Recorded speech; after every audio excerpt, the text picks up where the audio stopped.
Order, please. We begin the day routine, presenting reading petitions. Now, member for Timberlea Prospect. Mr. Speaker, I beg leave to introduce a petition on behalf of the 58 residents of the Cocos Lake area off the Hammonds Plains Road. The operative phrase is, residents of Cocos Lake Road and Yankeetown have become aware of a proposed land development in the area. We would like to continue to enjoy this lake, and we're asking for the assistance of this government to block this development. I have fixed my signature to this petition. Petition is tabled. Presenting reports of committees. Tabling reports, regulations, and other papers. The Honourable Minister of Education. Mr. Speaker, I wish to lay on the table a report of the Nova Scotia Teachers College Foundation. It's the annual report dated February 2003. Report is tabled. Statements by ministers. Government notice of motion. Introduction of bills. The Honourable Minister of Education. Thank you, Mr. Speaker. Mr. Speaker, before I introduce this bill, I wonder if I might have the patience of the House to introduce some guests who have a very real interest in the contents of the bill. I'm hoping, I don't see him, Steve Baslett, the chair of the Apprenticeship Training Board. He's not quite there yet. Peter Greer, who is past chair of the board, Bernie LaRusick, who is a board member who's just entered the speakers gallery, Kevin Jarawa, board member, and the two individuals who had a great deal to do with this legislation coming together are Carol McCullough and Jim Henley, who were co-chairs of the group that became affectionately known as the Group of 19, I believe, and they did a tremendous amount of work, and I'm very pleased to say, Mr. Speaker, that in my time as Minister of Labour, I attended and facilitated bringing together the group that eventually went out and did all of the work on this in my office in the Labour Department.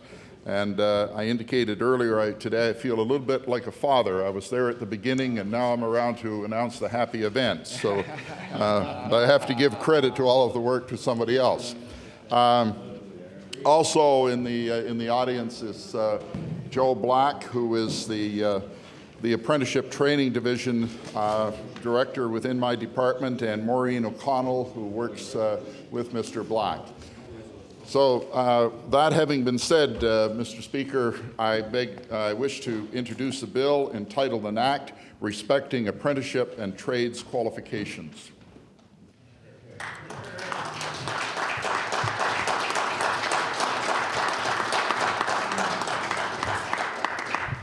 The Honourable Minister of Education begs leave to introduce a bill entitled an Act Respecting Apprenticeship and Trades Qualifications. Bill number 28, an act respecting apprenticeship and trades qualifications. Order this bill be read a second time at a future date.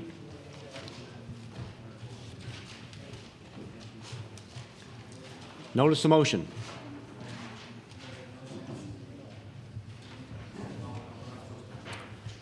Orders of the day, government business. The Honourable Government House Leader.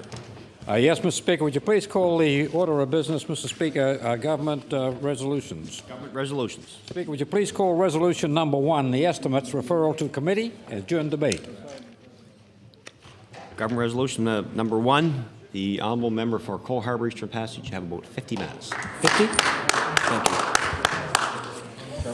Thank you, Mr. Speaker. I want to start by thanking the House for giving unanimous consent to allow me to complete our budget response to the budget of the Minister of Finance, as my colleague from Halifax Fairview started it yesterday. Mr. Speaker, I'm pleased to stand this morning to continue my party's reply to yesterday's budget. I'm sure the government side would like me to engage in a pitched battle, Mr. Speaker, with them this morning about a tax cut or the cynical move to put a check in the hands of every Nova Scotian just in time for an election. No. I know they'd like nothing better than for us to debate the merits of their tax cut. All I will say is what my colleague said yesterday. The cynical timing of this check, Mr. Speaker, speaks for itself. And all you had to do was look at the headline in today's papers, Mr. Speaker, to see that most Nova Scotians don't believe that this is a legitimate means of government policy, but is instead, Mr. Speaker, nothing more than an election gimmick. I think one headline had the word bribe in it. And Mr. Speaker, the money could have been much better spent for real benefits for all Nova Scotians trying to make ends meet. And that's what our party wants to focus on in our response, Mr. Speaker. The fact that a check for $155 is their version, Mr. Speaker, of what they think needs to be done with regard to fiscal management and making a better Nova Scotia. But our party, Mr. Speaker, has a very different vision of how we think Nova Scotians can benefit from government policy. To start with, Mr. Speaker, and this was reiterated yesterday, I'm reiterating what was said yesterday by our leader of the opposition and our finance critic, that 300,000 of the poorest Nova Scotians will not see that $155 check. They will get nothing from government policy in this budget if it is passed, Mr. Speaker, specifically because they do not pay tax in Nova Scotia. They may pay a federal tax, and I want to make that distinction clear, but they do not pay a tax for the Nova Scotia government, and therefore, because they do not pay a tax, they do not get a check. That's 300,000 Nova Scotians, Mr. Speaker, who maybe some of them stayed at home to raise their children.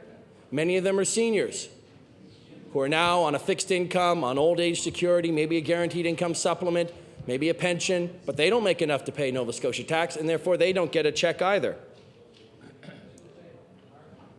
Which really makes me wonder, Mr. Speaker, when I look at page 21 of the budget document presented by the Minister of Finance yesterday, and I'll quote, "Every tax-paying Nova Scotian made a contribution to the financial recovery of this province. And every tax-paying Nova Scotian deserves to share in the rewards that come from that accomplishment."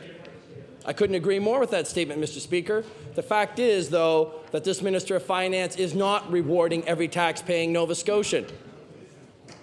He may be rewarding all the Nova Scotians paying income tax, Mr. Speaker, but there are 300,000 extra Nova Scotians who are paying tax every day that will not receive any rewards from this budget.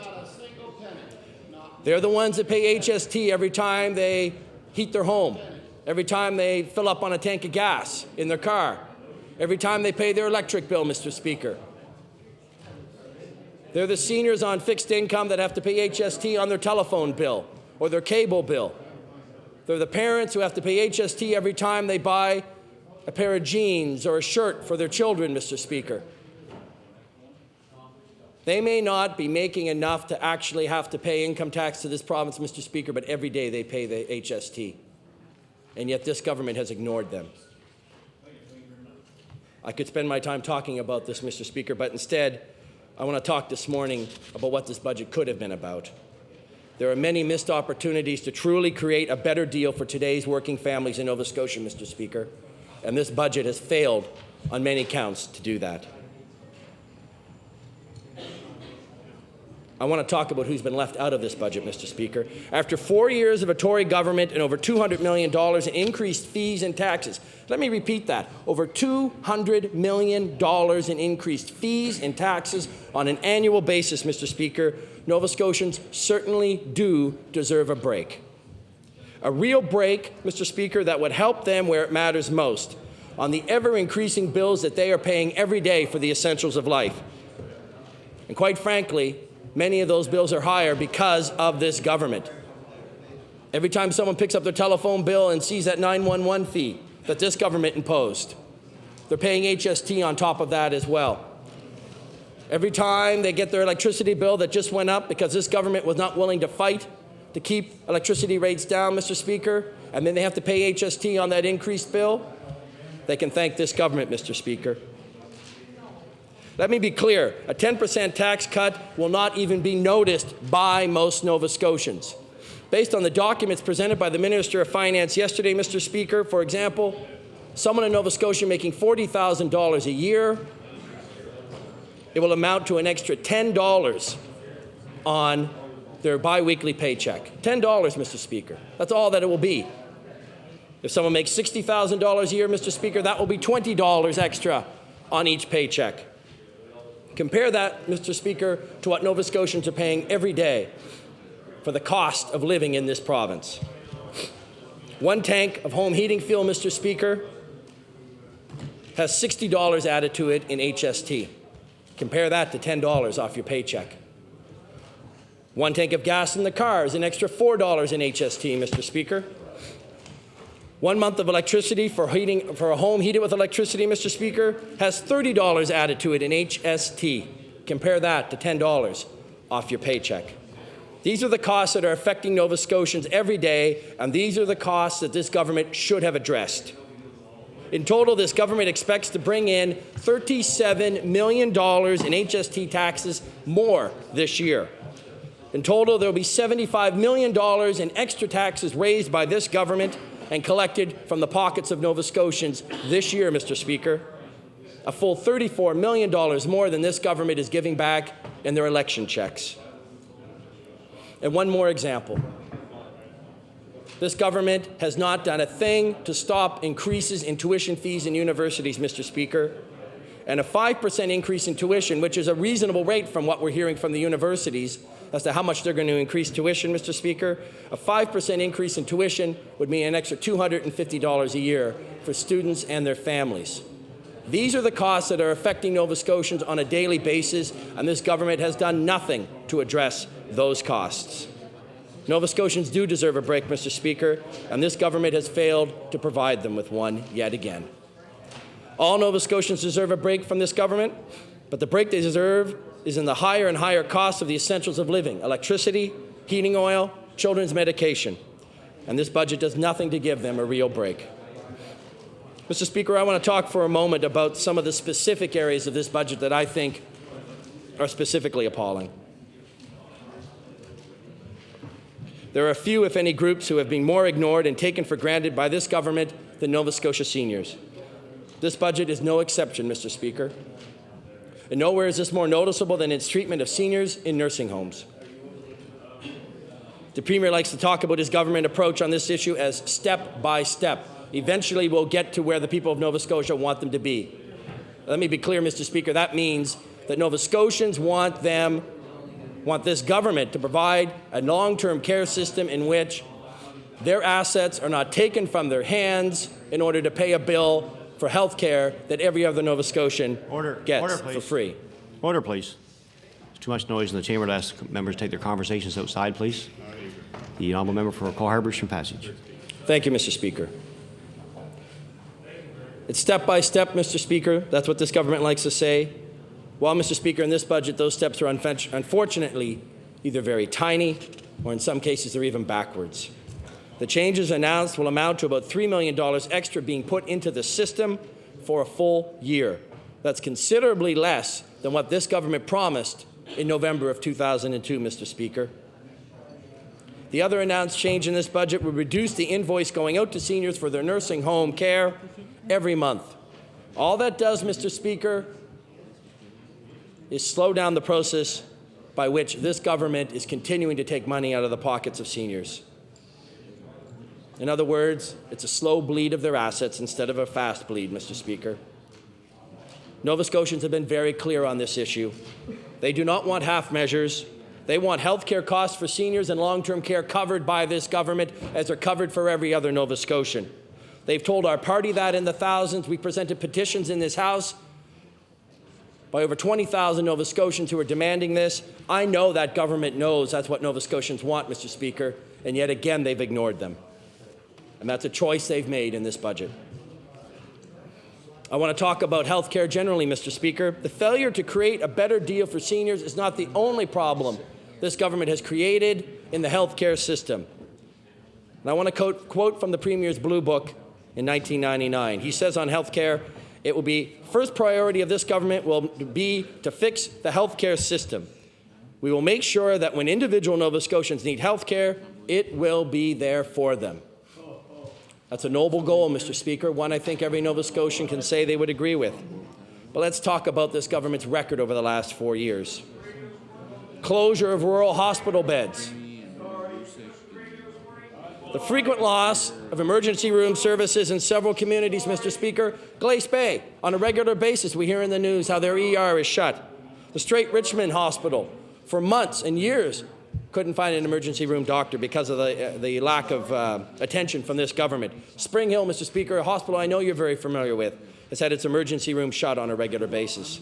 What about the loss of obstetric services in Middleton, Queens, and Northside hospitals? What about the fact that there have been consistent surgery cancellations throughout this province, and particularly at the Queen Elizabeth II Hospital in Halifax, Mr. Speaker? And inadequate home care services. This is the crux of the matter as far as I'm concerned, Mr. Speaker. Nova Scotians, I think, can support home care if they know the funding is there for allow them to have it. But unfortunately, this government continues to put more burden on the caregivers themselves. In fact, this budget cuts the amount of money available for home care in 2 of the district health authorities, Mr. Speaker. And all this when considering the government, the federal government, in part of its accord earlier this year with the provinces, provided more money for home care funding, Mr. Speaker. As everybody here knows, Mr. Speaker, an enhanced home care system, not reduced home care, is needed to meet the growing need and take the pressure off our nursing home system. The government continues to make claims about the work it has done to recruit and retain nurses. As the Nova Scotia's Nurses Union pointed out yesterday, Mr. Speaker, the money contained in this budget to get and keep nurses is simply not adequate. I want to read, and I will table, Mr. Speaker, a letter that was passed on to me from a 4th-year Dalhousie University nursing student who's graduating in a few short months. She says specifically, Mr. Speaker, I've taken a poll in my class to find out what the job situation is looking like for new graduates. Of my class of 150 graduates at Dalhousie, 7% have jobs in Nova Scotia. I would take it that means about 8 students. 39% have jobs outside Nova Scotia, and 54% of the class who would desperately like to stay in Nova Scotia and work as a professional nurse in their home province cannot find a job in Nova Scotia. I'll table that letter, Mr. Speaker.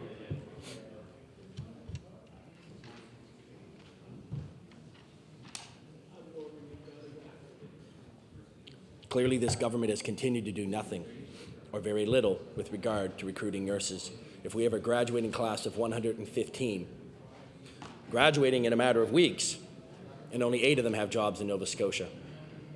That's what's happening in our healthcare system because of the neglect of this government over the last 4 years, Mr. Speaker. I want to talk for a minute about waiting times. This government also promised to reduce waiting times, but did so poorly that there are 2.5-year waiting lists for hip and knee replacements in this province, Mr. Speaker. Nova Scotian families have seen up to 12 hours of waiting in an emergency room. And there's specific stories from the Queen Elizabeth II Hospital with regard to that, Mr. Speaker. There's a 6-month wait to see a psychiatrist and long waits to access public physiotherapy, Mr. Speaker. There's an 11-month wait to get an MRI in this province. And this budget does nothing to reduce those waiting lists, Mr. Speaker. In fact, this government's inaction over the last year has resulted in a private for-profit MRI clinic opening up. And the only response from this government is to throw up its hands and say, what can we do? That's the kind of vision we've expected from this Tory government, Mr. Speaker, but it's not the kind of vision the people of Nova Scotia expect from a government. Let's talk about tobacco taxes. There doesn't seem to be a day that goes by that smoking in public places hasn't come up as an issue. And frankly, it's a public concern in which the government has followed, not led. That's despite a promise in 1999, Mr. Speaker, to dedicate a portion of the tobacco tax to fund new health promotion and disease prevention initiatives, including programs designed to encourage tobacco and other substance abuse reduction amongst youth. Their promise is one thing, but the record is another. In its 4-year mandate, this government has raised tobacco taxes 5 times. Yet the vast majority of those revenues do not go into smoking cessation programs or education programs. They go into general revenues. That includes a tax increase last year that saw every cent of the windfall go into general revenues, Mr. Speaker, to support its pre-election promise spree. Mr. Speaker, this budget could have made a real difference for the smokers trapped by their addictions in this province, but instead we see $600,000 increase in spending in this area after literally millions of dollars in increased tax revenue that this government has grabbed from those smokers. I want to talk for a minute about the Avalon Sexual Assault Centre, Mr. Speaker, an issue that is, I think, one that maybe most Nova Scotians don't know about, but I think is an indicative of some of the concerns that people have with this government. I'm sure nobody here forgets, even though I'm sure the government benches would like to, Mr. Speaker, the outrage last year when this government cut $1 million from transition houses for women and children in their budget. Well, this year they're doing it again, except this time it's the Avalon Sexual Assault Centre, a vitally important service, quite frankly, a service that's not provided practically by anyone else, if anyone else in this province, for counseling and support for victims of sexual assault, Mr. Speaker. And they find themselves on the receiving end of an unthinking budget decision. This budget contains no new funding for the Avalon Centre, Mr. Speaker, which will create serious budget problems this government is well aware of. And yet, again, they do nothing. And the people of Nova Scotia, who have had the incredibly unfortunate circumstance of being sexually abused or sexually assaulted, Mr. Speaker, could very well lose a service that no one else in this province is providing, and yet this government does nothing. With regard to mental health, Mr. Speaker, again, this government considers it a low priority. Hardworking men and women providing services to families all over this province, including mental health services, Mr. Speaker. Unfortunately, this government doesn't see mental health services as a priority, services that are so necessary for the well-being of so many individuals and families, Mr. Speaker. Yet this government's attitude seems to harken back to an era when it was better to simply not talk about mental health concerns. Mental health is such a low priority for this government, Mr. Speaker, that it's barely mentioned in its government blue book back in 1999. Well, I must say, at least this government has remained consistent over the last 4 years because it still has barely mentioned mental health as an issue in this province. And indeed, until this budget, mental health funding had been up 8%, had made up 8% of the overall District Health Authority budgets, Mr. Speaker. As of this budget, that's been reduced to 7%. And after years of waiting by families who desperately needed help for their children, the Tories have created a 12-bed residential facility in Truro for youth treatment. But let us be clear, 12 beds is simply too little. Last year, more than 25 youth in this province with serious problems and in need of serious treatment were sent out of this province for help. A 12-bed facility does not cover 25 children. 25 youth. And after years of delay, this government also promised new community treatment teams for youth that will leave 30% of these children in need, 30% of the children in need, Mr. Speaker, out of luck because of where they live. That's not a choice of government. That's not a choice of a government that makes mental health a priority, and particularly children's and youth mental health a priority for Nova Scotians. I want to talk for a moment, Mr. Speaker, with regard to education. Let me paint you a picture of our schools, Mr. Speaker. I had the opportunity recently to hold town halls in my riding, Mr. Speaker, with regard to education. I hold 3 of them every year. I know many of you also have education issues. Particularly, though, Mr. Speaker, I will say for those of us that represent suburban ridings in the Halifax area, it is a particularly important issue because we have a lot of young families.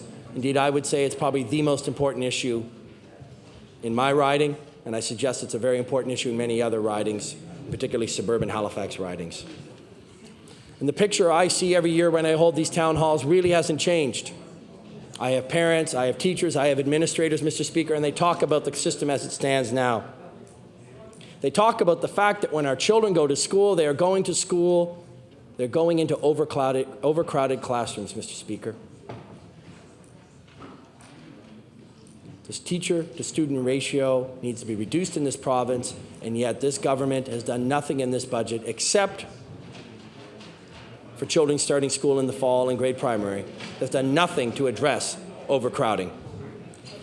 And there are some, Mr. Speaker, that would argue that by trying to address grade primary overcrowding, what's going to happen is some split classes, which will mean more crowding, less resources into the higher grades, and therefore more overcrowded classes in those areas.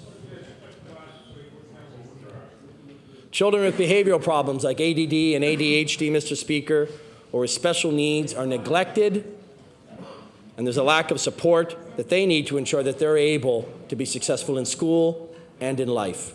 I hear on a regular basis, as I'm sure every member of this assembly hears, from parents of children with ADD or ADHD who are finding their children are not getting the support they need in the classroom or in the school.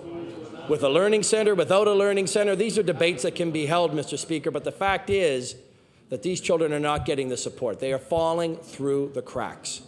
They don't get EPAs. They don't get assistance to help them.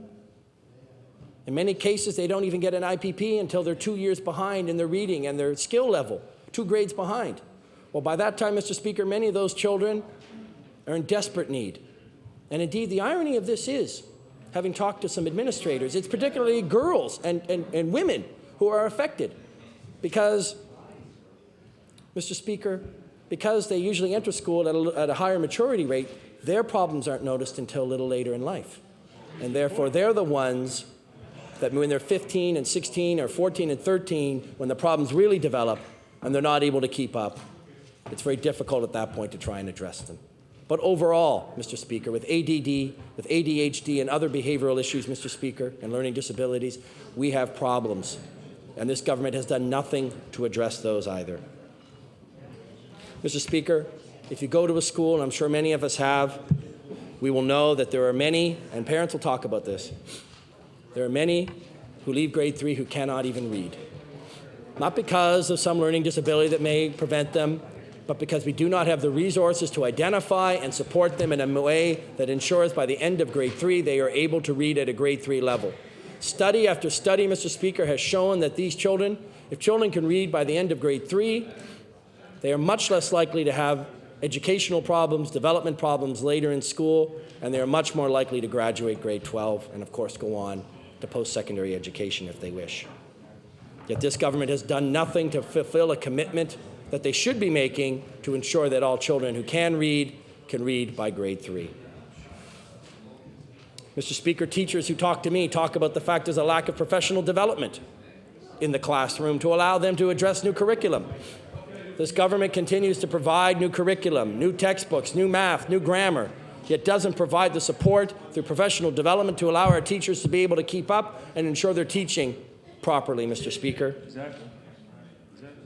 We have schools in this province that are very unhealthy, indeed sick, Mr. Speaker. Environmental and safety problems abound. We've seen the difficulties that were created because of a lack of preventative maintenance in schools like Graham Creighton, Sir John A. Macdonald, Halifax West. We continue to see problems in Barrington Passage. And Mr. Speaker, we also see the emergency problems that crop up with schools like Dominion. Schools in Dominion, I should say. But, Mr. Speaker, this government has done nothing in this budget to address preventative maintenance issues. It has done nothing in this budget to ensure our schools are healthy and safe for our children. None of the issues I've talked about just now have been addressed in this budget. And let me be clear, Mr. Speaker, school boards are not getting one single new dime from this government this year to improve the teaching of our children. The $42 million increase in grants to school boards from this government, Mr. Speaker, are all going to cost of living increases, whether it be salaries or the increase in heating oil or whatever other cost of living increases these school boards have to deal with. This is nothing more than a cost of living increase, Mr. Speaker. Order, please. Now, member for Cole Harbour, Eastern Passage has the floor. Thank you, Mr. Speaker. And as I noted, Mr. Speaker, unless your child is starting grade primary this year, this government is doing nothing to address overcrowding. Indeed, this government is actually clawing back $6 million from the school boards. Why? I don't think the Minister of Finance, he must have forgotten to mention that yesterday, Mr. Speaker. Why are we clawing back $6 million? Because of, they would claim, declining enrollment. Everything's based on a per-student grant to the school boards. Yet, Mr. Speaker, at the same time, we have a problem where they're clawing back $6 million. What does that mean? Well, some are saying it's going to mean 132 full-time equivalent teaching positions eliminated throughout Nova Scotia. The Halifax Regional School Board is saying it could be 100 full-time positions having to be cut from their school board alone. The bottom line, classes are going to get bigger. There'll be more overcrowding, not less, because of this budget, Mr. Speaker. With regard to special needs, the SEIRC report that came out about a year and a half ago, Mr. Speaker, stated that the system, in order to continue to maintain a credible level of support for special needs children, needed $20 million in the first year alone to be invested. The government's response, its first full budget that's been able to address this issue, $2.5 million. That's it, Mr. Speaker. Not $20 million. No clear vision on how they will provide the support. Will it be in learning centers? Will it be complete 100% inclusion? Will it all be resource teachers? Will there be school psychologists? Will there be social workers? What is the role of EPAs in that program, Mr. Speaker? We don't know. This government hasn't laid out a vision on how special needs will be addressed. And let's be clear, it's just not children with intellectual disabilities that are affected by special needs funding. Every child in the classroom is affected, Mr. Speaker, by the lack of support by this government for special needs. And every child in some way or other suffers, their education suffers because this government hasn't provided the support that these students need.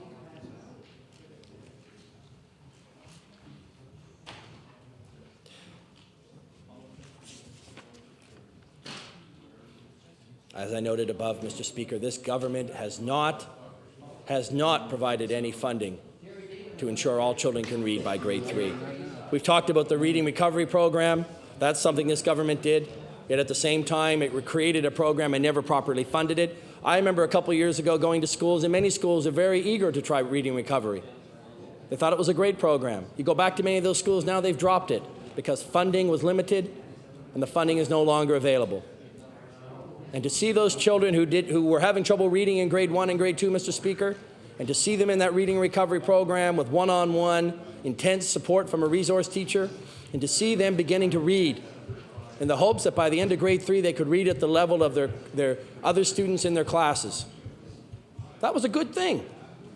And yet, Mr. Speaker, that program has been shelved by many schools because of a lack of funding. This government likes to create programs, but it doesn't want to provide the funding to ensure those programs are effective, Mr. Speaker. And literacy is tied to so many other issues: health, education, justice. These are all issues tied to literacy. And it's so easy and so reasonable to try and address it at the younger ages, and yet this government has done nothing. Mr. Speaker, our party has demanded more testing on air and water conditions in our schools. We've introduced a bill. My colleague from Timberley Prospect introduced it last year, and with the new session this year has reintroduced it because we think it's important and vital that there be regular testing of air and water quality in our schools. We've seen the problems of lead in the water, of air quality problems, of sick buildings that have caused serious problems for staff and students. And what has this government done? It has provided no new money for testing. You know, the Auditor General recently noted that in order to address all of the maintenance problems in our schools, $500 million would have to be put into the system for preventative maintenance. This government talks about rebuilding or renovating a few schools, but nowhere near that $500 million mark. Mr. Speaker, I even think about the schools in my area, like Colby Village Elementary or Colwell Road Elementary or Astral Drive Elementary. These are relatively new schools in good communities, and yet they have many infrastructure problems, many problems with their grounds that could use fixing, that could help make it a lot better for their children in those schools to be able to play in safe and healthy school grounds and in schools. Yet I see no programs through this government to ensure that those schools will get the funding they need to fix problems that they have with their grounds and with their schools. And what about new schools?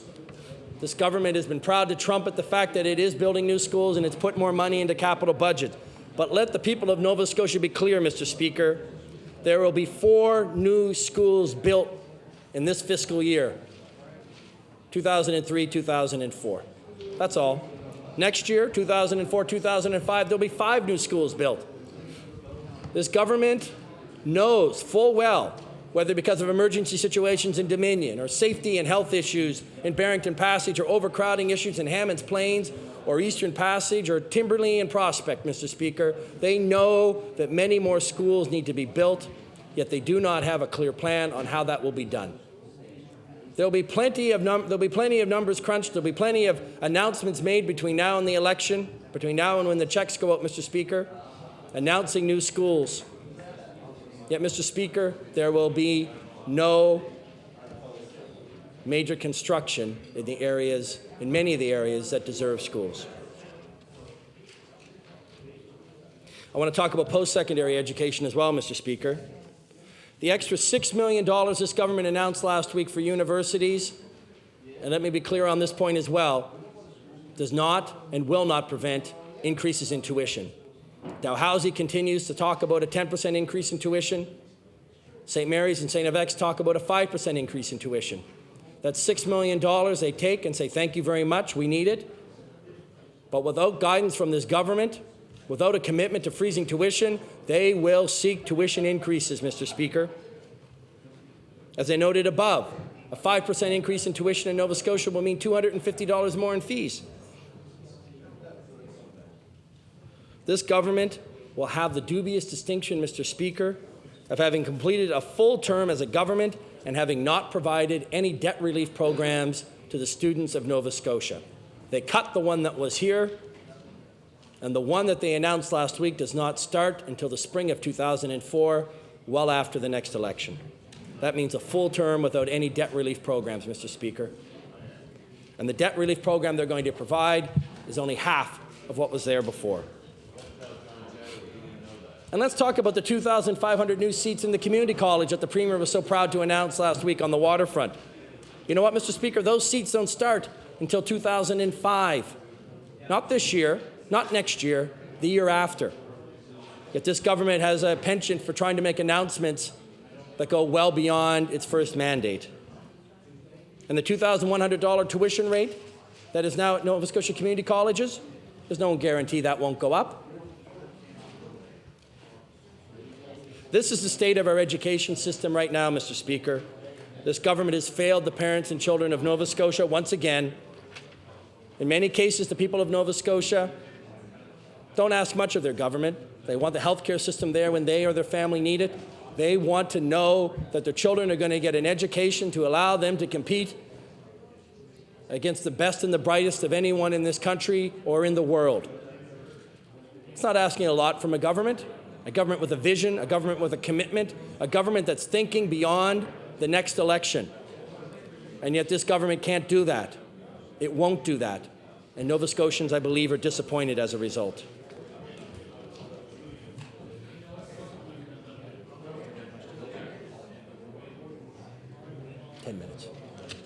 Mr. Speaker, municipalities in this province are also being squeezed.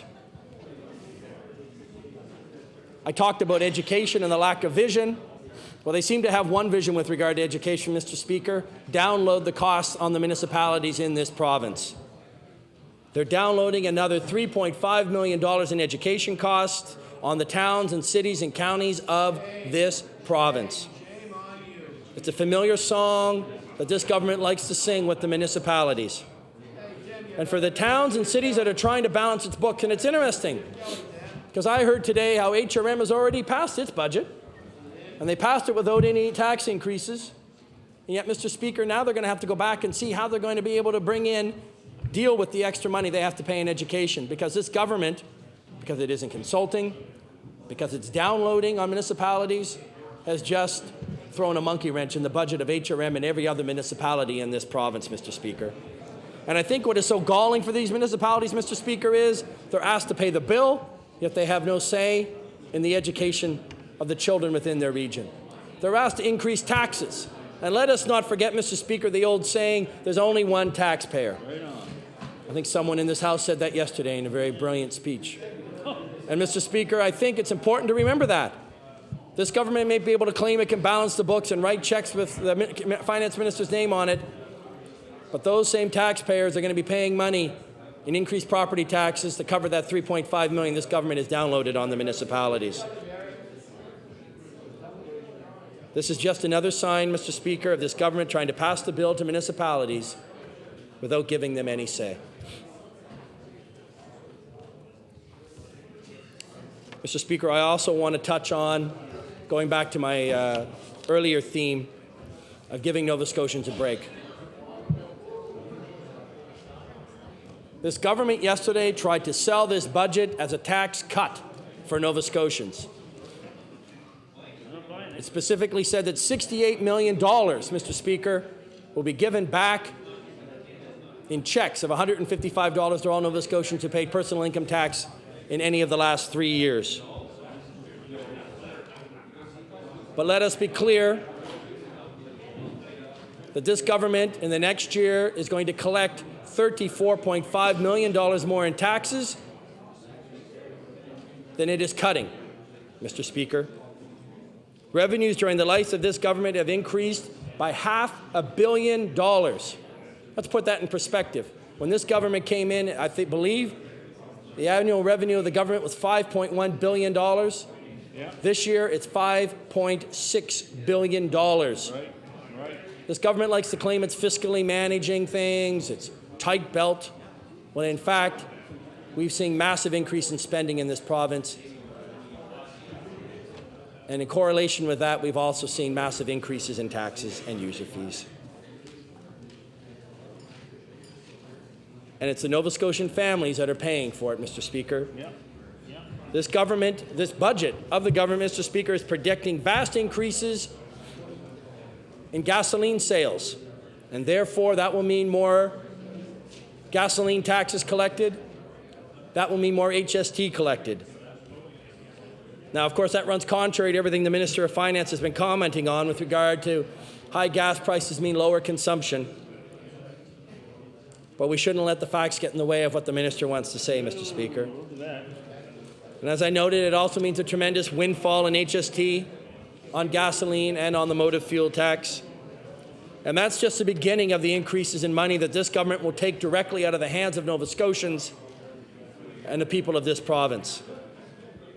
Let me give you a few examples. Go ahead. I'm listening. Our old friend bracket creep. This government, back in when it first got elected, decoupled our tax system. It used to be that our tax system was a percentage of the tax Nova Scotians paid to Nova Scotian government was a percentage of the tax they paid federally. So if the federal tax went down, Mr. Speaker, the amount of tax they paid provincially went down. This government decoupled that. They said, we're going to have our own tax system. People thought, wow, isn't that great of this government to be forward-thinking?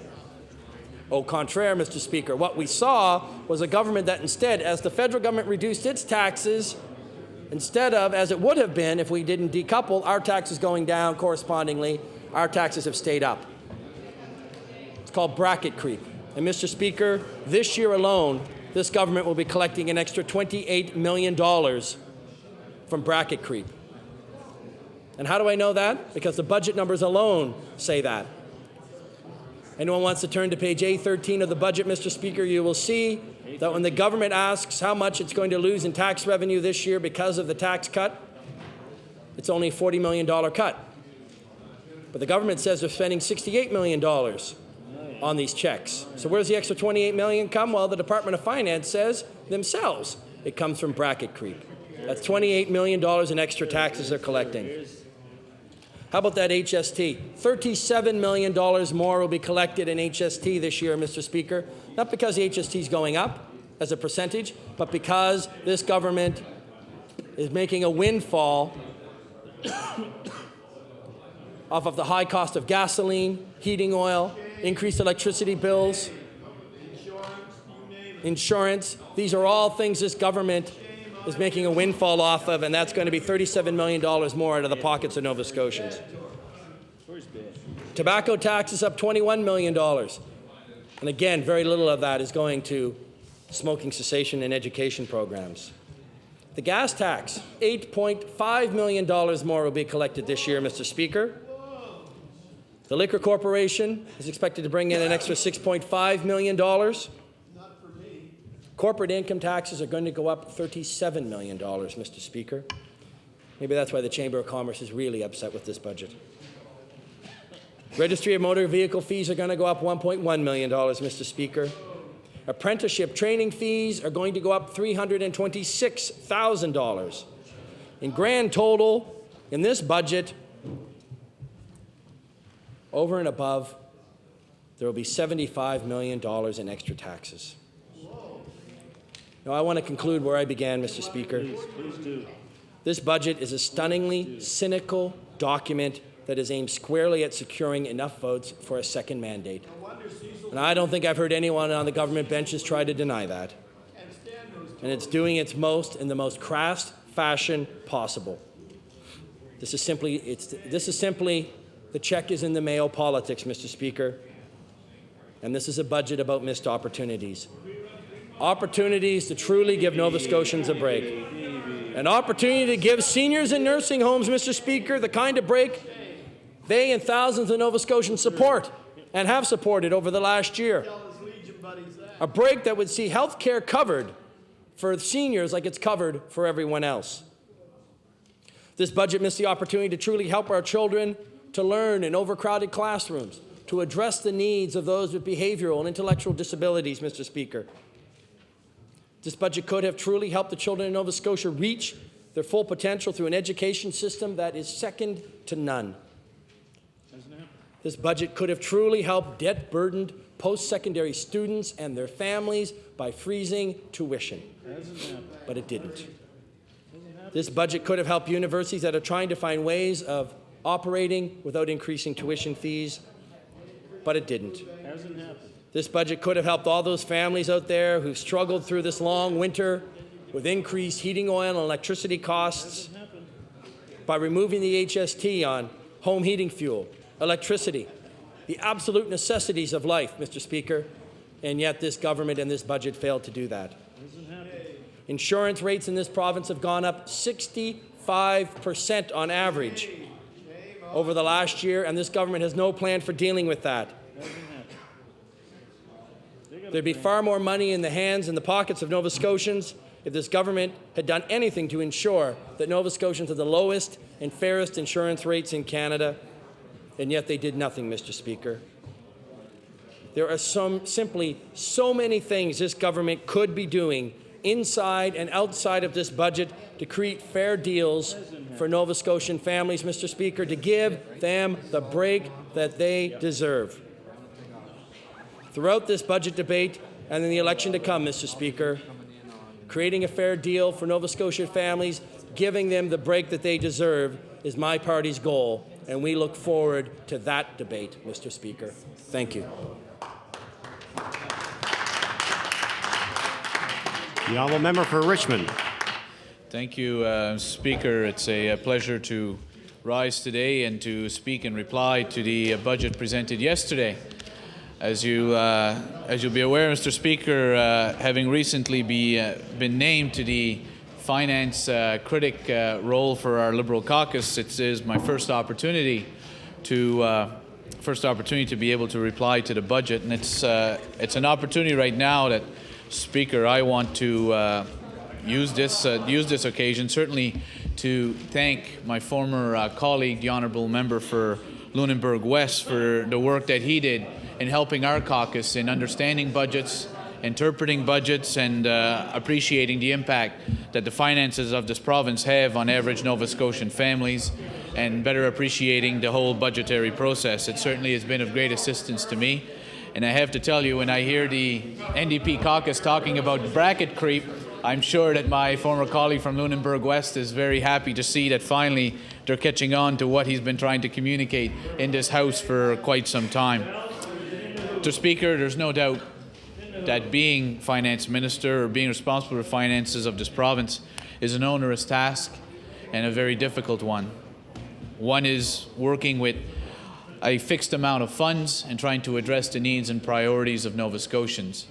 I don't pretend to say it is an easy task. I don't pretend to say it's a task that I would envy undertaking myself. But I can tell you, Mr. Speaker, that unfortunately it is my belief that this is a budget of missed opportunities, and those are missed opportunities this government has had for the last 4 years.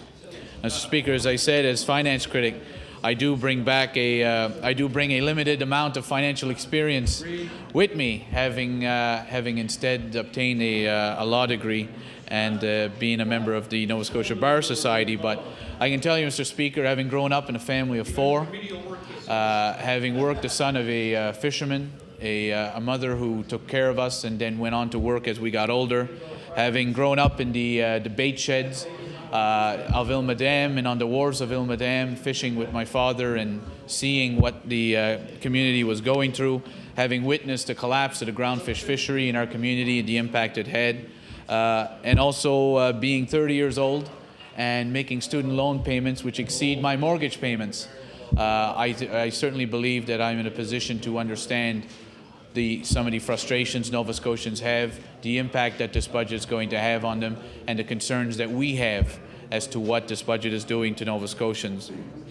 Speaker, I want to start off today first by quoting from the Auditor General's report in 2001. And in that report, the Auditor General said, quote, "I also acknowledge that actions have been directed at addressing the province's fiscal situation. In the early 1990s, Nova Scotia was running huge deficits and the debt was skyrocketing. Actions by successive governments from 1999 on have slowed the pace, but the goal of achieving a balanced budget has still not been met, and the province's debt continues to grow. There are other overriding questions which remain to be answered. Is balancing the budget enough? Aren't significant sustained surpluses necessary to really start reducing the debt? Is employing a target-driven budget system adequate when faced with demands for services that cannot be accommodated within these targets? How does a government lower the expectations of the public in terms of what can be afforded?" End quote.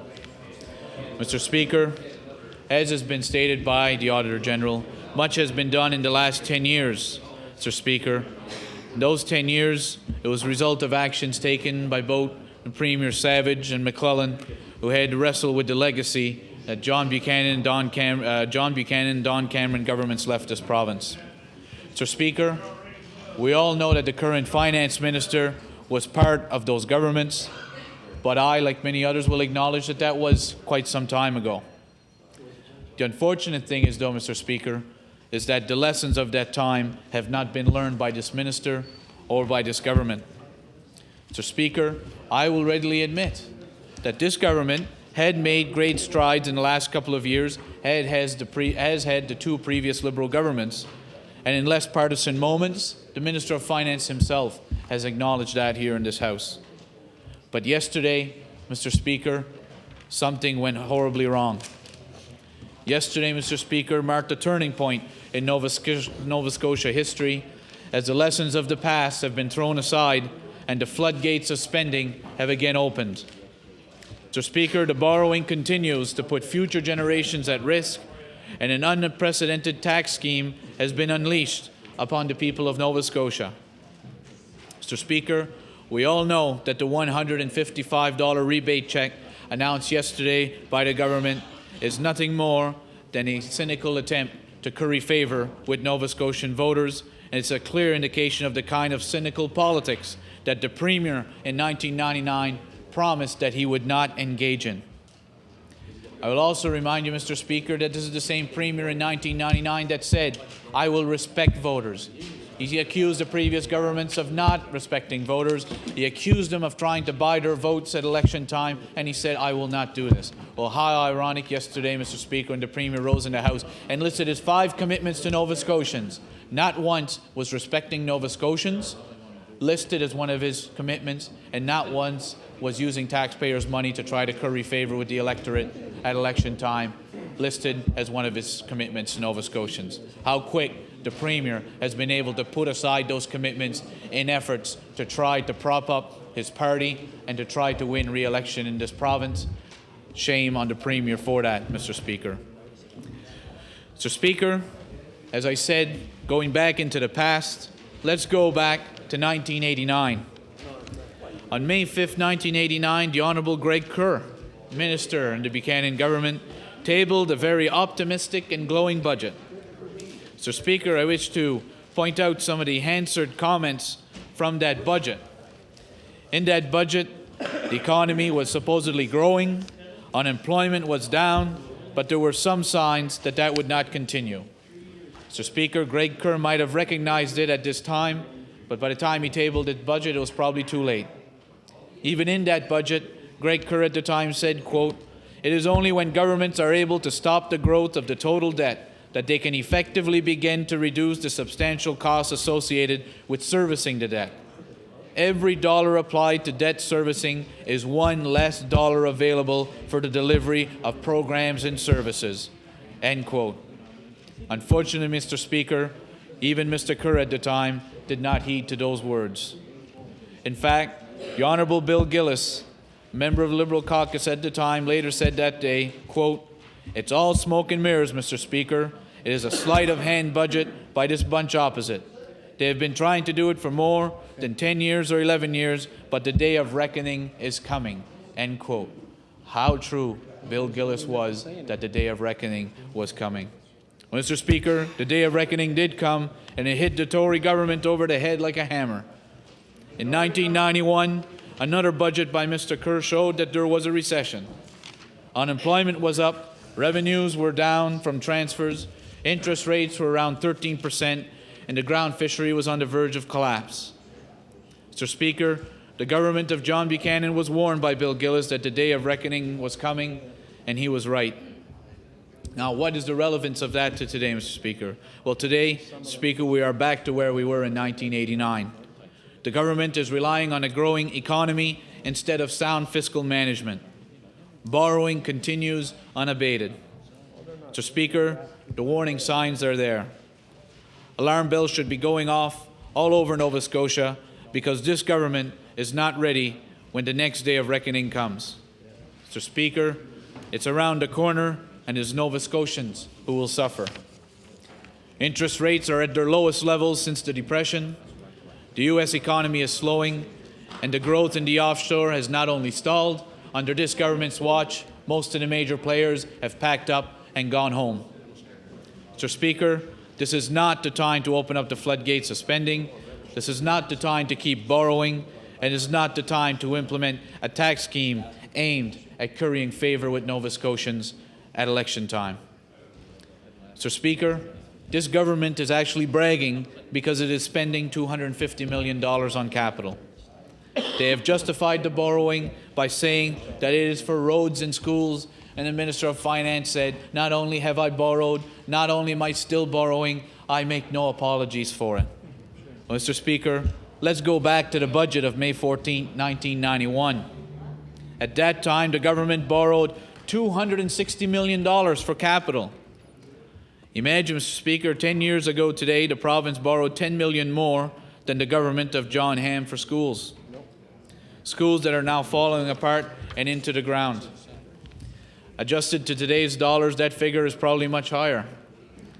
Mr. Speaker, we can't justify borrowing by simply saying that it is an investment.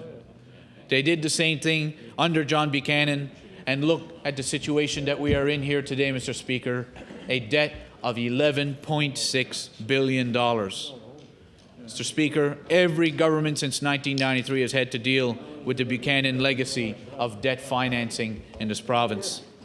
Every government since 1993 has faced debt servicing charges based on the improper management of our fiscal status of the late 1980s and early 1990s. Make no mistake, Mr. Speaker, as Bill Gillis said then, the day of reckoning is not far off again for us. If interest rates go up, Mr. Speaker, if the economy slows down at all, Nova Scotians are in big trouble. Mr. Speaker, the House Leader for the Tories says if the sky falls, that's another worry. This was the same minister that sat in the Buchanan government and said, "Don't worry. Don't pay attention to that debt. That's this invisible thing that you don't need to worry about. We're going to build roads, we're going to build schools, and don't pay attention to that. Mr. Speaker, it is us here today in this House, the 52 members of this House, that have to try to find a way as to how to deal with when he was sitting as a member of the Buchanan government saying, oh, don't worry, the sky's not going to fall, this debt is nothing serious. Mr. Speaker, we're the ones who are dealing for that today. That same mentality. I thought the Minister of Finance might have changed that mentality, but the House Leader has made it clear for the government that he still believes that that is the way to go. Don't worry about the debt. Leave it there. Our grandchildren will take care of it. Future generations will take care of it. Let's just keep spending and spending as much as we need to get re-elected, Mr. Speaker. That is clearly the message that is coming. Mr. Speaker, the most alarming part of this budget is not the numbers. It is not even the attempts to curry favor with the voters at election time, but it is the attitude, the sheer attitude of the Minister of Finance and the Premier. Mr. Speaker, it is our belief that their attitudes and their approach toward the finances of this province will ruin Nova Scotia. The Finance Minister said, yes, we are borrowing and we make no apologies. But Mr. Speaker, who will pay back for his borrowing of today? That minister will no longer be here after the next election due to his own personal decisions, and he will not be here to be held accountable for decisions made in this budget. He will not be here to explain as to how we're supposed to pay back the money that he is borrowing again this year, the money that he has borrowed for the last 4 years. He is leaving that for us, for those who may follow us, for our children, and for the grandchildren, the very same people the Premier said he would not let down in 1999. And yet, yesterday, the day before, the Premier doesn't even want to acknowledge that commitment that he made because he's conveniently forgotten about it and has had to set it aside in order to try to get his government re-elected at whatever cost. Mr. Speaker, as I said, the Premier's attitude is not only disturbing, I believe most Nova Scotians would say that the actions of this Premier has been a disappointment to Nova Scotians because the Premier elevated himself to such a plateau in 1999 in saying, in preaching I would even say, that the previous governments, all the wrong things they had done, all of the bad things they had done, that they were trying to buy votes at election time, that they were using taxpayers' money for politically motivated advertising, that they were not respecting the voters. And he said, trust me, I'm a family physician. I will respect you. I won't use your money for politically motivated advertising. I will not use your taxpayers' money to try to buy votes at election time. I won't do any of that. He didn't say it once. I've given quotes here in this House in the last week where he said that repeatedly, incessantly, non-stop, front page of his Blue Book. But now, when he reads the front page of the Blue Book, he skims over all those parts. He doesn't read those anymore. In fact, how interesting it was to hear him say the other day that a few nights ago he had spent the night actually reading the Blue Book. I would submit to you, Mr. Speaker, that's probably the first time in 4 years that he's actually read it. It may be the first time he ever read it. But I can certainly tell you, those commitments he made, the principles he set out that his government would follow, he doesn't talk about them anymore. They've all disappeared. And when he's given an opportunity to explain his actions and to say what happened to those commitments, he won't even acknowledge he made them. You'll come in here wearing a mask someday. Well, Mr. Speaker, in this day and age, in the day of media and the day of the global village and the internet and radio and TV, you can't get away with that anymore as a Premier of this province. You can't get away with hoping that Nova Scotians might not hear about that before you can have an election and that, by the time the news filters away from Halifax, they may not even be aware of what has happened, of how you've not maintained those promises. Speaker, we have cameras in here now. People can watch us instantaneously as we speak right now. And Mr. Speaker, you can't fool Nova Scotians. For the Premier to say that the ads that they've undertaken in the newspapers and on the radios was not politically motivated advertising, how cynical to think that any Nova Scotian would actually buy that. They released the other day through their advertising their new tax plan, even before the budget. The document continually makes reference to the Blue Book. Now, is the Blue Book a formal document of the House of Assembly or the government of Nova Scotia? No. The Blue Book is the Bible of the Progressive Conservative Party. Yet, our taxpayers' dollars were used to advertise this tax platform that continually makes reference to a partisan set of principles, to a book that was established for the Nova Scotia Progressive Conservative Party, yet it's our tax money that went to pay for that. What's even more alarming is when you read this policy, it doesn't actually tell you what the tax cut is, what the amount is, what benefits it will give you, what it will look like. It's just a general principle trying to justify why a tax cut is a good thing. There's nothing more in it than that. Yet, how many thousands of dollars of Nova Scotians' money was used to pay for that? During the nurses' strike, the government underwent a propaganda campaign to justify what it was doing to our nurses. Who paid for that? Nova Scotians. When the paramedics went on strike, again a propaganda campaign to convince Nova Scotians what they were doing. We've seen them talk about a health plan and an education plan. Speaker, we all know there is no plan. They're feel-good messages and trying to rehash some of the announcements that they've made. But it's not actually a plan. Yet, the Premier stands here and now says, well, no. When the Liberal government was in office and they tried to explain to Nova Scotians their health investment fund, oh, that was political advertising. That was political advertising and that was wrong. Speaker, I sat here, you sat here, when the Premier preached to the Liberal Party, the Liberal government at the time, and said what a terrible thing they were doing. I was here. And now, I'm still here, and I've watched for 4 years of how the Premier has done exactly what he said he would not do, and how he continues to do that. I can tell you right now, Mr. Speaker, on Monday's papers, there will be the ads saying what a great thing this budget is, what a wonderful thing this budget is, how the Blue Book commitments have been kept. And the government and the Premier will again say, this is not political advertising. Mr. Speaker, I have more respect for Nova Scotians than that, and thinking that they will not see right through that they will not see a government that says we don't have money for this, we don't have money for that, yet we can continue to spend thousands of dollars for this advertising to sell Tory policies. Mr. Speaker, a government shouldn't have to pay taxpayers' money to convince them, to lobby them, that they're providing them with good government. What the Premier should realize, all of his ministers and all of his members, is that if you want to convince Nova Scotians, don't go out and get some PR ads. Why don't you try for once providing good government, and that will convince them that they're actually getting good government. But this government's not interested in that. We remember when we tabled that document, it's been referred to in many different ways, the Rumsfeld plan, everything else.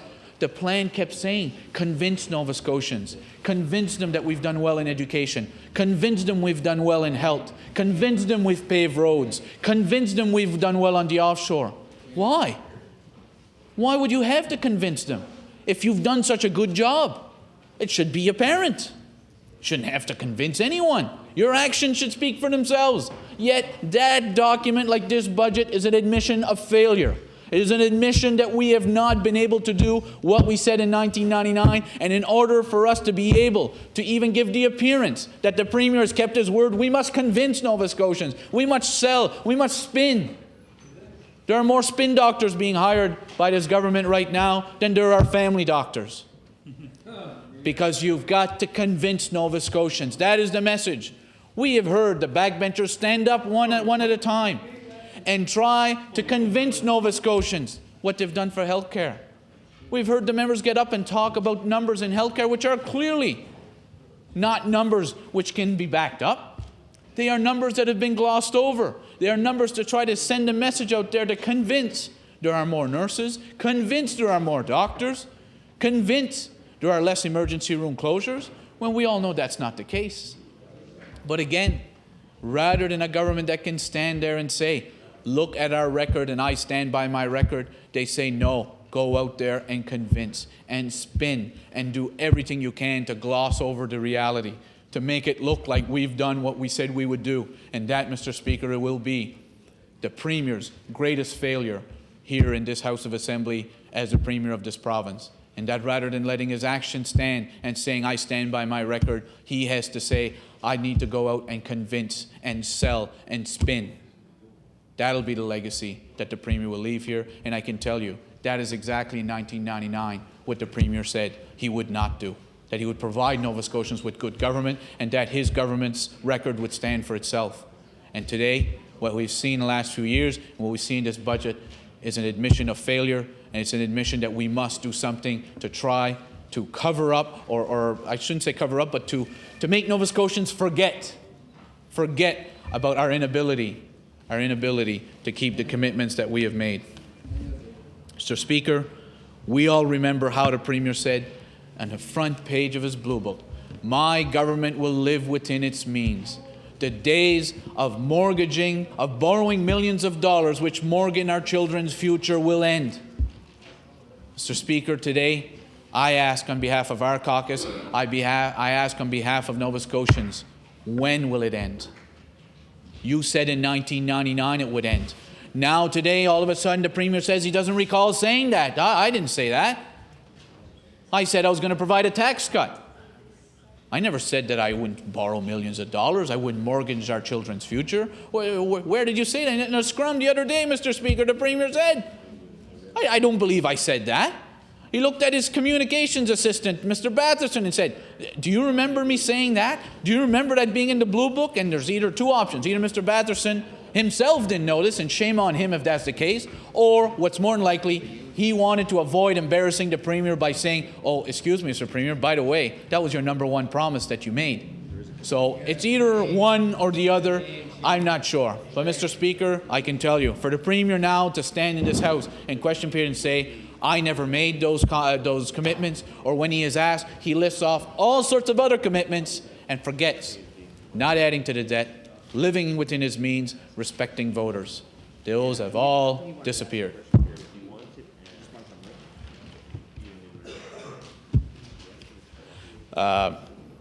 Yeah, go ahead. Please, the honourable member allow the Minister of Fisheries to make an introduction, please. Thank you. The honourable Minister of Fisheries. Speaker, and I'd like to thank the member opposite for giving up some of his time so I can make an introduction. I call the member's attention to the gallery opposite. We have two visitors with us. Yvonne Jones is the minister, my counterpart in Newfoundland. She's been over this morning. We had some meetings to talk about bioterrorism, so I would ask our guests to rise and have a welcome to the House. We certainly welcome the Minister here from Newfoundland and hope you enjoy the proceedings and your stay here in Nova Scotia. Thank you. Thank you to the honourable member for Richmond. You have the floor. No problem, Speaker. I certainly want to welcome our guest also. Mr. Speaker, as I said before, the Premier's main platform was he would not add money to the debt of this province. He would not mortgage his children or his grandchildren's future. And this budget, like all of his other budgets, has as its main plank of doing that very thing he said he would not do. Mr. Speaker, the Premier's cavalier attitude now in selling this budget and saying that, pay no attention to the debt, pay no attention to the fact we're adding $118 million, who does the Premier think is going to pay for this? Someone's got to pay for it. Or do we just in this province say, look, if we want better roads, better schools, under the Tory government, we need to continue borrowing money, and we're just going to borrow and borrow and borrow. And like the House Leader, when he was there as Minister of Buchanan government, said, look, this debt, you can't see it. This debt, pay no attention to the opposition. This debt, do you see the debt? They can't hold it in front of them. They can't bring it here to the House. I'm not sure how we'd bring $11.8 billion here to the House to show Nova Scotians, but, Mr. Speaker, they want us to forget. And the Minister of Finance says, we got a balanced budget. We're going to have a surplus of $2.8 million. Yet, you're borrowing $118 million. How, in good conscience, can you stand in this House and try to spin again or convince Nova Scotians that you've been good financial managers when you've now thrown up your arms and said, we just can't do it. In order for us to keep doing what we want to do, we've got to keep growing that debt. And it'll just keep growing, and hopefully somebody else will take care of it at some day. But our main priority now is getting re-elected, and we'll forget about it for later. They're buying Super 7 tickets. Mr. Speaker, it's like someone who's got a mortgage payment who keeps borrowing. And says, well, don't worry about the mortgage. I'll pay it later. I'll pay it next month. I'll pay it next year. I'll pay it in a few years down the road because I need to buy this thing today. But, forget about that. Forget about the interest that I'm being charged on that. Nova Scotians know you can't do that. Nova Scotians know, our parents, our grandparents, that when you borrow money, you've got to pay it back. And you can't start growing and being able to make improvements to your home or to grow your assets until you've paid back your money, or you've got a plan, or you've got it managed. Not only is this government saying we're going to continue borrowing on top of the borrowing that's already there is still no plan. And now, the other day, the Minister of Finance, after the continual pressure we've put on him, said, at the end of April, well after the budget is gone, I will come in with a debt management plan. Mr. Speaker, that plan should be a main plank in the budget. It should be there to say, here's how we're going to do it. Here's how we're going to start knocking down that 11.8 billion, 11.6, not adding to it. Here's how we're going to address it. I would think that after the meeting, the luncheon that the Minister of Finance had with the Halifax Chamber of Commerce, where the Chamber, for those of you who may not have been there, actually started this campaign. The campaign had this watch on it, an old-fashioned banker's watch, I guess, is what it was, and it was called the Debt Watch. And they said they were going to continue watching as to how the government dealt with the overall debt of this province.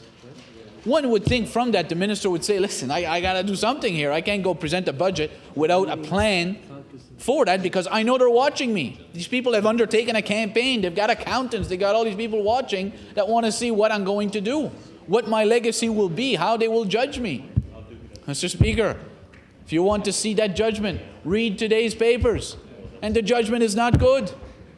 The judgment says you have failed to get the budget in place.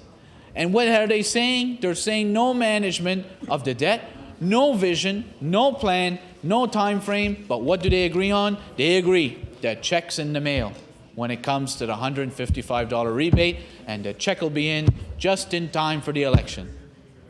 Mr. Speaker, I believe the Minister of Finance is an honest person. I believe he's a respectable person. I believe he truly meant when he said he wanted to leave, I don't know if I'd say legacy, but he wanted his time here to be remembered as having done his best, or having tried his efforts to keep the finances of this province in place. But Mr. Speaker, he was given the opportunity to do that in this budget. He was given the opportunity to send a message out that, no, I'm not going to once again say someone else is going to take care of this problem. I'm going to do something today to say, here's what my plan is. He had that opportunity. The luncheon wasn't yesterday. It wasn't the day before. It was last week where he had the chance and he had the time to be able to put something in place. And Mr. Speaker, it is my position that he has failed in that he has again said, someone else will take care of it. It's somebody else's problem down the road. It's going to either be his children, his grandchildren, or somebody else's children. It won't be him. It may not be you, Mr. Speaker. It may not be me. But he's saying, I had the opportunity to do something about this, and I decided, with an election coming, with my colleagues going back to the polls, let somebody else worry about it another day. Unfortunately, Mr. Speaker, I fear that is the legacy that the minister will leave behind. And unfortunate for him, I would say, I don't think that's a legacy anyone would have to want to be remembered by. But keep in mind, Mr. Speaker, the economy and the revenues that this minister has had in the last few years are unprecedented. When we left office in 1999, from the time the Liberal government was there, from the day John Hamm was first elected, to today, the revenues of this province have increased by almost $1 billion. He had almost $1 billion more money to play with than the previous government, to invest strategically, to put into programs, and to not have to continue the borrowing practice. Yet $1 billion more was not enough. It was not enough for him to get our finances in order. It was not enough to convince him, now I'm going to make a legacy by saying I'm going to do something about the debt. Wasn't enough. We're still borrowing, and it's somebody else's problem. Somebody in the future will take care of the decisions made by this government in this budget. Shame on them for that, Mr. Speaker. They did have the opportunities to do something. History will remember them as the government that didn't have that opportunity. And I would even submit to you that I believe Nova Scotians would agree that the 90s, the early 90s, the mid-90s, and late 90s were not the greatest of fiscal times to be able to undertake some of the measures taken to get our finances in order. They were very difficult times. Interest rates were not favorable. The economy was not as strong as what it is today. It was extremely difficult. Yet, I would even submit it probably wasn't the easiest thing when the government first got elected. But $1 billion later, and they still have to keep borrowing $118 million. And the question we ask today, when will it end? When will the bleeding end? When will the government stop saying it's somebody else's problem down the road? Somebody else will take care of it. Mr. Speaker, the tax issue, without a doubt, is an important issue. But let's take a look at the $155 kickback. Mr. Speaker, there's no doubt many Nova Scotians, I know certainly many people in my riding, could use $150. But Mr. Speaker, the sad part is all those people back in Richmond County, all those people back throughout the entire province who will not receive these checks, who will not receive a cent from this. And do you know why, Mr. Speaker? As this minister says, this goes back to the people who've contributed to the economy of this province. If you haven't paid taxes, you haven't contributed, nothing for you. Yet, you've paid higher gas tax, the 2-cent increase, 2 cents, Mr. Speaker. I'll tell you, as I said, this is my first budget as finance critic. That 2-cent increase in the last budget brought them an additional $25 million.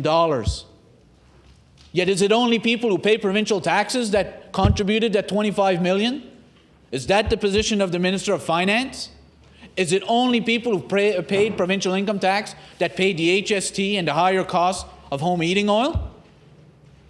Is it only people who've paid provincial income tax that have seen skyrocketing insurances that this government has done absolutely nothing to address? Pay no attention to the fact they've received an additional $7 to $8 million because of the increase in the insurance? No wonder they didn't want to address it.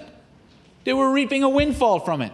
Yet, all of those people, because they haven't paid provincial income tax, even though they've all contributed to the higher increases, to the user fees, to the added taxation, they don't get anything. And my, oh my, won't it be fun for the Tory candidates when they come to the doors of those people who won't be getting the check? Because I can tell you in rural Nova Scotia, it'll be very interesting, I know in Richmond County, to break down as to who gets a check and who doesn't get a check. Because I have no doubt that there's going to be a significant portion of the residents, whether they be in Inverness, whether they be in Pictou West, whether they be in Guysborough, Sheet Harbour, or in Kings North or in Kings West. There will be a lot of people who won't be getting those checks because your government, your Minister of Finance said they didn't help contribute to the economy. They didn't help pay into the increased user fees. They made no contribution, so they don't get anything. Well, I can tell you, Mr. Speaker, there's many things that maybe we all aspire to be in life, but I can assure you, being a Tory candidate going door to door in the next election is not one of them. And the member from Preston, I can't wait to see how he is going to justify to the people in his riding when he goes to their door that have children, that have young families, and when they ask, sir, why wasn't I good enough to get a check? Why does your government not consider me to be good enough or worthy enough to get a check? What are you going to say, David? I can't wait to see what justification they give. Because at the end of the day, that is what they need to face. Because you see, just by looking at their faces right now, Mr. Speaker, the Minister of Finance never told them this, see? He forgot to tell them what the downside was to this program. He only told them all the good things. He said 438,000 Nova Scotians are going to get this. This is great. But what he did forget to say is what are you going to say to all of the Nova Scotians in your ridings who won't be receiving this. And your Minister of Finance who said they didn't contribute to the economy, they didn't contribute to the growth, they haven't experienced the pain that others have experienced, they don't get anything. That is what I can't wait. I know I'm looking forward to the next campaign, Mr. Speaker, and being able to see what Nova Scotians will have to say about that. Mr. Speaker, the other thing I want to talk to you about, Mr. Speaker, is the tax cut itself. Now, the Minister and the Premier keep saying, this was our commitment, we've lived up to the commitment, 10% tax cut. They've provided the tables which show what kind of benefits you'd receive, everything else.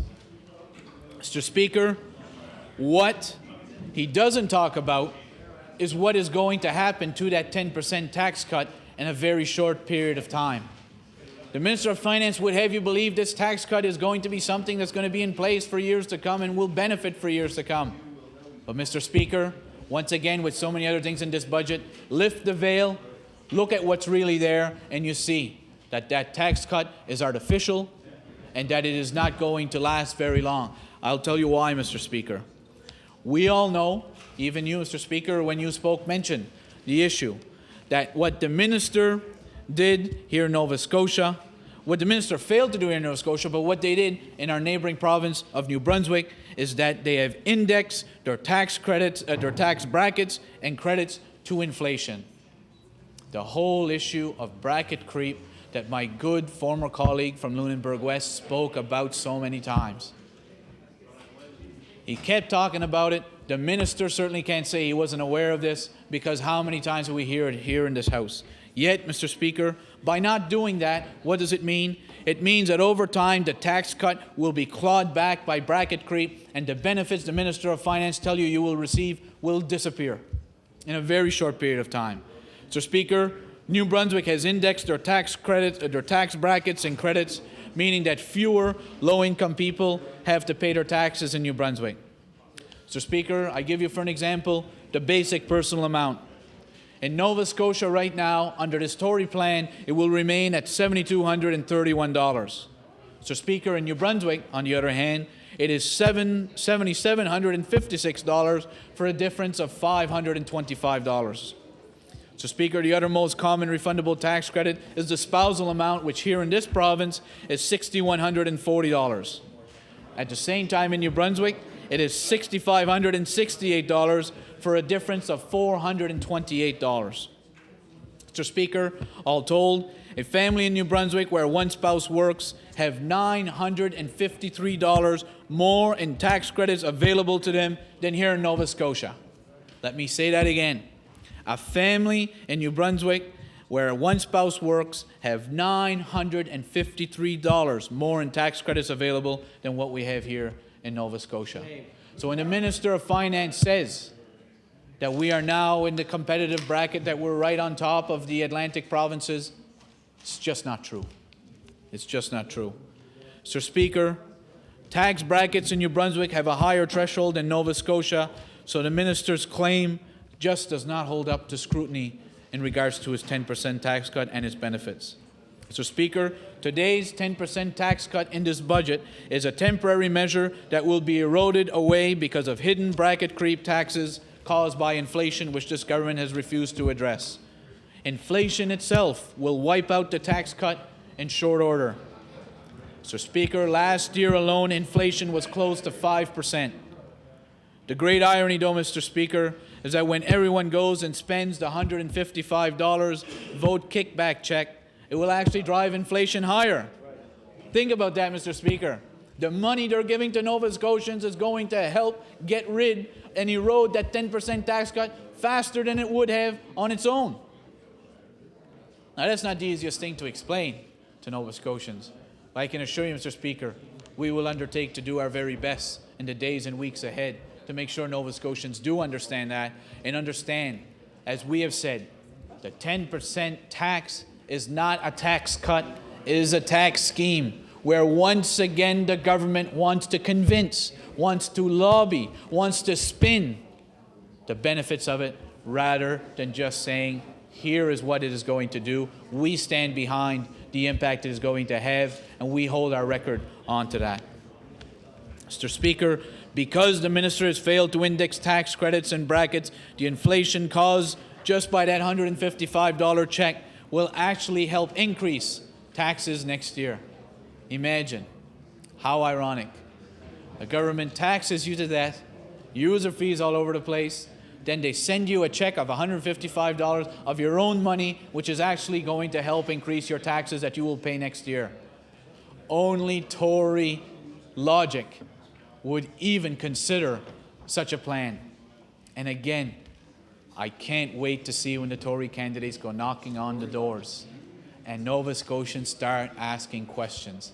And they start saying, what about indexing? What about bracket creep? What about the fact that the opposition is saying that 10% is going to erode in very short order?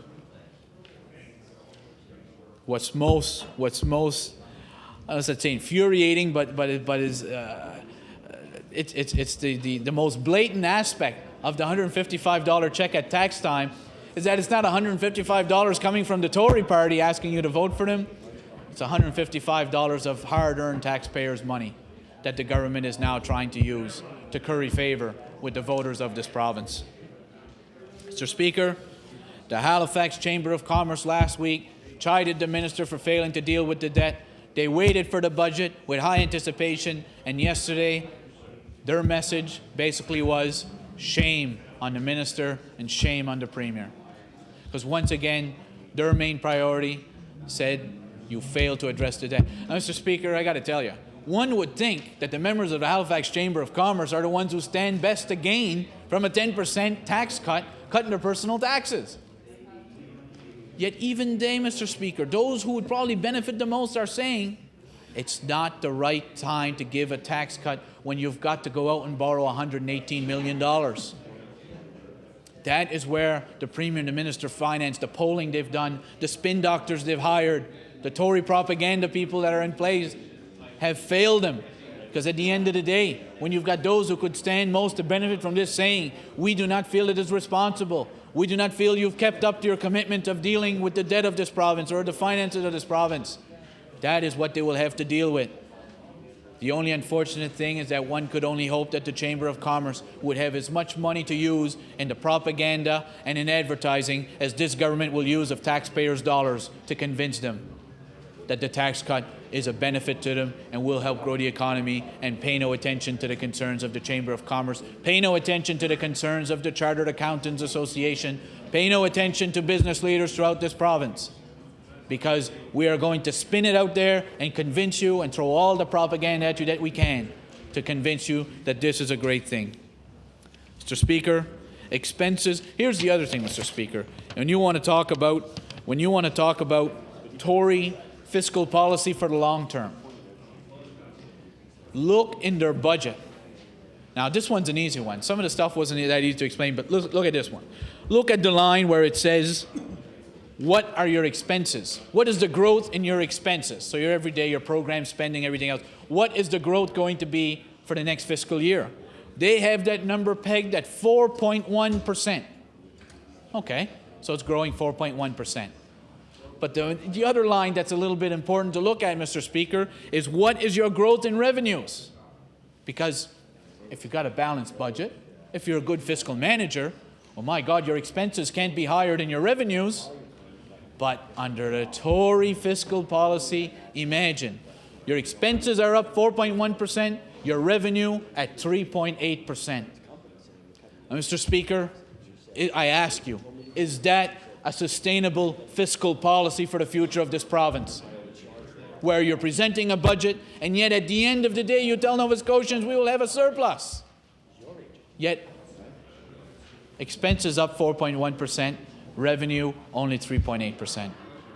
Only a Tory party and a Tory government could stand here in this House and try to convince Nova Scotians that that is good fiscal policy for the future management of the finances here in this province. Shame on them, and I assure you that that is another issue I look forward to seeing what the Tory candidates will say when they knock on Nova Scotians' door. I would challenge any member, the member from Preston or any of the other members of the House, to stand up and say it is sustainable for a government to predict 4.1% increase in spending with only 3.8% coming in for revenues. Mr. Speaker, again, as Bill Gillis said quite some years ago, the day of reckoning will soon be upon us. We know that in the long term, we are in trouble. If we are not going to be responsible for dealing with this today, somebody else will in the future. You just can't continue to grow that debt ad nauseum without the day coming where somebody says, you just can't have any more money. And Mr. Speaker, I would submit to you that that day is soon approaching. That day will come. But the unfortunate part is, Mr. Finance probably won't be here. Premier probably won't be around here. Members of Cabinet probably won't be here. Yet it is they that will be held responsible for when they had the opportunity to address this, they failed to do so because getting re-elected was a higher priority to them than dealing with the long-term fiscal issues of this province. Mr. Speaker, as I said before, the Minister of Finance says that he makes no apologies for borrowing, and he says, quote, for a decade or more, the vital public works of this province were allowed to fall into disrepair. Roads, bridges, and ferries are essential elements of our economic future, end quote. Mr. Speaker, perhaps the Minister would like to explain to Nova Scotians why there was no money for roads for over a decade. Mr. Speaker, it was because of the spending ways of the John Buchanan government which prevented successive governments from being able to make the infrastructure investments that we wanted to see. Mr. Speaker, in fact, in 1996, after being attacked by former New Brunswick Premier Frank McKenna, where he described the John Buchanan government as being the worst government in Canada, a former colleague of the Minister of Finance, the Honourable Terry Donahoe, said there was nothing wrong with Buchanan debt because it was spent on roads, schools, and hospitals. A couple of days later, Senator Buchanan jumped in to defend his record by saying $400 million deficits were okay because we built hospitals and roads from Sydney to Yarmouth, and it was the right thing to do. Mr. Speaker, it wasn't right then, and it's certainly not right now. And how ironic to see a Minister of Finance who tries to distinguish himself from the John Buchanan fiscal policies to now stand before us and say, it was right back then and 10 years ago, and I'm saying that it's right again now. Somebody else is taken care, someone else other than Buchanan had to take care of the fiscal legacy he left, and the Minister of Finance is saying somebody else will be left to take care of the mess I'm leaving. Mr. Speaker, we have hit a danger zone, and the government is pretending there is no problem. They want us to believe everything is fine, there is nothing wrong. Mr. Speaker, in 1999, John Ham said, I have a plan for health care. He said, I am a family physician. Trust me, the health department does not need more money. We can cut in just administrative fat, and that will be enough to sustain our healthcare system. When the Premier was elected, the health budget was at $1.5 billion. Today, under this budget, the health department itself is absorbing over $2 billion. And Mr. Speaker, it's a sad thing, there's no end in sight because there is no plan. All the government is doing is throwing money at the Department of Health and hoping to convince Nova Scotians that they're doing something for health. But I can tell you, Mr. Speaker, even after the money they're putting in, and I should tell you the money that is in here, once again, when you lift the veil, it's money coming from Ottawa, not coming from the Minister of Finance. Yet he says that the government of Nova Scotia is investing $140 million. We know that's not true. It's coming from Ottawa. Yet at the end of the day, Mr. Speaker, will it put more doctors in Arishat? Will it put more doctors in Lardwaz? Will it keep the emergency room at the Strait Richmond Hospital from closing? Will it stop waiting lists? Will it cut down on people's wait times for surgeries or to get a hospital bed? Mr. Speaker, they haven't been able to do it in 4 years, and I highly doubt that throwing more money at it is going to do it now. There is no plan. The former Minister of Health knows he had no plan. He just hoped each year if he kept throwing money in that Nova Scotians would buy into the fact that they were trying to do something to fix the system. And they have clearly failed on that. I would submit to you, Mr. Speaker, that goes right up on the top of the list of the failures of the Premier and this government. It is the legacy they have left for healthcare after telling Nova Scotians previous governments were wrong, they had a plan, they could fix it. After adding an additional $500 million into the Department of Health, still no plan and no end in sight, Mr. Speaker. Mr. Speaker, we fully agree that you need better infrastructure in this province, but we must be able to afford the infrastructure investments we are making. We just can't keep saying, if you want a better road, vote for us, pay no attention to how we're going to pay it, somebody else will take care of it later. That is just unacceptable, Mr. Speaker. Our debt under this government will reach $11.6 billion. It is the highest per capita of any other province in Canada. In fact, Mr. Speaker, the Halifax Chamber of Commerce actually broke it down to say that today, if we were to take that debt and tell Nova Scotians, okay, we're going to break it down between how many people we have here in Nova Scotia, and we're going to send you a bill. That bill, Mr. Speaker, for each and every Nova Scotian, whether you're a newborn or whether you're a senior, would be approximately $13,000 for every man, woman, and child in this province is what you would be required to pay. Think about that, Mr. Speaker, when they send you your check for $155. That check today, what's really should be in there, if this government were open with Nova Scotians, would be that they'd send you an invoice and tell you that it would cost you $13,000 each and every one of you to pay down the debt. Yet, we're going to send you a check and hope that you don't pay attention to the fact that that $13,000 figure is going up by another $118 million this year. Mr. Speaker, I know my time is coming short. I am looking forward to the estimates debate because, like every other Tory budget, it's going to be important for us as opposition members and Nova Scotians that when it comes to this budget, to just lift the veil. I'll give you an example. Why do I say? Well, you saw the budget where there was all the user fees and everything, and the Premier said, well, the opposition will have to ferret it out because we're not telling you what we've increased. We're not telling you what we've cut. You've got to go and find it. Yet, this is what the Premier said in Open Accountable Government. I listened to the radio this morning, and I hear the Minister of Office of Health Promotion saying on our local radio in the Strait how wonderful it was. He now had a budget, a new budget of, I think he said $15 million. New money. Mr. Speaker, it's not new money. He now inherits the sport and recreation budget. He picks up budget from the tobacco strategy that was in Department of Health. I think he's getting in all an additional $600,000 for his department. That's the new money. And guess what that's $600,000 for? It's for his deputy, it's for his staff, it's for equipment, typewriters, phones, not for promoting health in this province. You just got to lift the veil. That's just one example. I give you the Department of Education. More money in education, lift the veil, and you see where's it coming from? A good portion of it's coming from municipalities, not from the provincial government. Lift the veil. Under the Department of Health, they say $140 million. I believe it's 105 coming from Ottawa. We all know this government, propensity to try to take credit for federal money. The former Minister of Community Services would go out and say, look at all the child care spaces I'm funding. And then when he was asked, where did you get the money? Oh, well, it's from Ottawa. Didn't you hear me say that? He never said that. Nor will they say that the money's coming from Ottawa for health. They'll say, we invested $140 million. That is what they'll say. That's what they will spin. That's what they'll do to try to convince government. Mr. Speaker, as I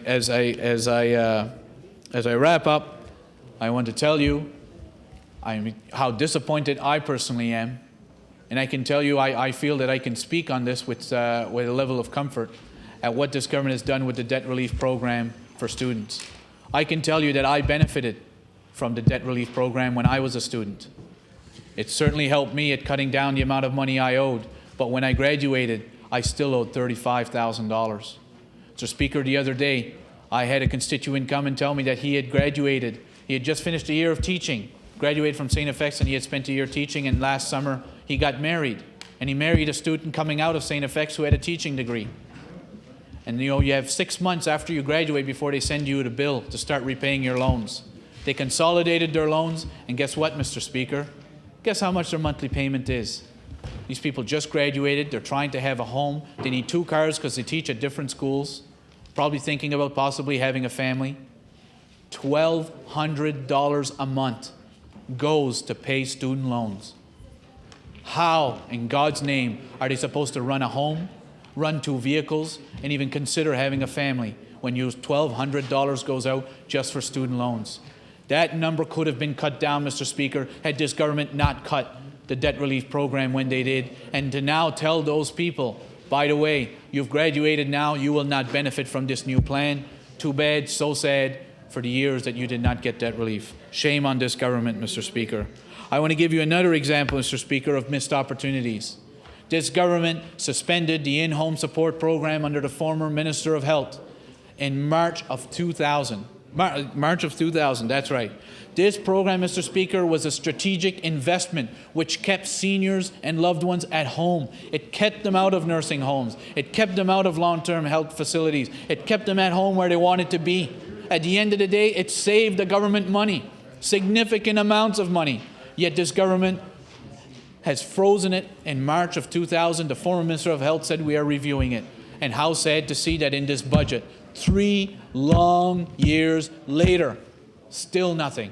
And yet they say we can't afford to pay to fix the problems in long-term care. If they made the strategic investments in long-term care, in better housing, not just new housing and low-income housing, but in helping seniors with housing grants. They've indicated that they've renewed the RAP program, but no money has been put in there. So, Speaker, when seniors can't fix their homes, when they are in unsafe situations, they turn to nursing homes as a last-ditch effort to have appropriate accommodations. Strategic investments would save this government money, yet this government has clearly proven it is not interested in doing that. We saw again the disaster that the former Minister of Health and his department caused with the delay in the construction of a new Richmond villa, where the municipality would have paid for it itself and built it itself. They stuck their nose in it, and now we're looking at a 1 to 2 year delay before that facility is ready.